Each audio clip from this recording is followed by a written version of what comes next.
Bonjour à tous et à tous, et j'espère que vous allez bien. Aujourd'hui, je vais vous lire le chapitre 8 du Petit Prince. Alors, si vous êtes prêts, c'est parti. Chapitre 8. J'appris bien vite à mieux connaître cette fleur. Il y avait toujours eu, sur la planète du Petit Prince, des fleurs très simples, ornées d'un seul rang de pétales, et qui ne tenaient point de place, et qui ne dérangeaient personne. Elles apparaissaient un matin dans l'herbe, et puis elles s'éteignaient le soir. Mais celle-là avait germé un jour, d'une graine apportée d'on ne sait où.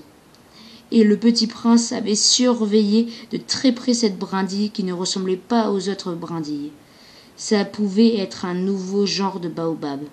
Mais l'arbuste cessa vite de croître et commença de préparer une fleur. Le Petit Prince, qui assistait à l'installation d'un bouton énorme, sentait bien qu'il en sortait une apparition miraculeuse. Mais la fleur n'en finissait pas de se préparer à être belle, à l'abri de sa chambre verte. Elle choisissait avec soin ses couleurs. Elle s'habillait lentement. Elle ajustait un à un ses pétales. Elle ne voulait pas sortir toute fripée comme les coquelicots. Elle ne voulait apparaître que dans le plein rayonnement de sa beauté. Et oui, elle était très coquette. Sa toilette mystérieuse avait donc duré des jours et des jours. Et puis, voici qu'un matin, justement à l'heure du lever du soleil, elle s'était montrée. Et elle, qui avait travaillé avec tant de précision, dit en bâillant : « Ah, je me réveille à peine. Je vous demande pardon. Je suis encore trop toute décoiffée. » Le Petit Prince alors ne put contenir son admiration.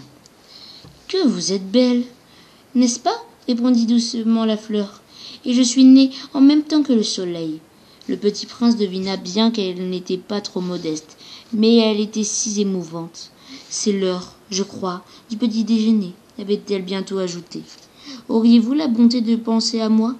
Et le Petit Prince, tout confus, ayant été chercher un arrosoir d'eau fraîche, avait servi la fleur. Ainsi l'avait-elle bien vite tourmentée par sa vanité un peu ombrageuse. Un jour, par exemple, parlant de ses 4 épines, elle avait dit au Petit Prince : « Ils peuvent venir, les tigres, avec leurs griffes. Il n'y a pas de tigres sur ma planète, » avait objecté le Petit Prince. « Et puis les tigres ne mangent pas d'herbe. »« Je ne suis pas une herbe, » avait doucement répondu la fleur. « Pardonnez-moi. Je n'ai craint rien des tigres, mais j'ai horreur des courants d'air. Vous n'auriez pas un paravent ? Horreur des courants d'air. Ce n'est pas de chance pour une plante, avait remarqué le Petit Prince. Cette fleur est bien compliquée. Le soir, vous me mettez sous globe, il fait très froid chez vous.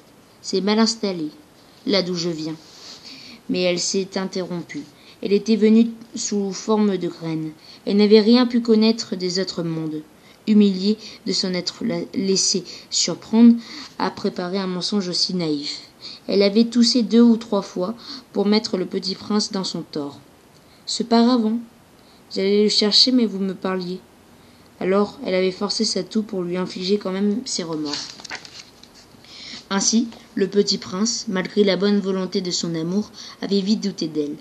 Il avait pris au sérieux des mots de son importance, et était devenu très malheureux. « J'aurais dû ne pas l'écouter, » me confia-t-il un jour. « Il ne faut jamais écouter les fleurs, il faut les regarder et les respirer. La mienne embaumait ma planète, mais je ne savais pas m'en réjouir. Cette histoire de griffes qui m'avait tellement agacé eût dû m'attendrir. Il me confia encore. Je n'ai alors rien su comprendre. J'aurais dû la juger sur les actes et non sur les mots. Elle m'embaumait et m'éclairait. Je n'aurais jamais dû m'enfuir. J'aurais dû deviner sa tendresse derrière ces pauvres Russes. Les fleurs sont si contradictoires. Mais j'étais trop jeune pour savoir l'aimer. » Donc voilà, c'était la lecture du chapitre 8. J'espère que ça vous a plu. Si c'est le cas, n'hésitez pas à vous abonner et à lâcher un like. N'hésitez pas non plus à aller consulter la chaîne des livres car ils font du très bon boulot. Et sur ce, je vous dis à bientôt.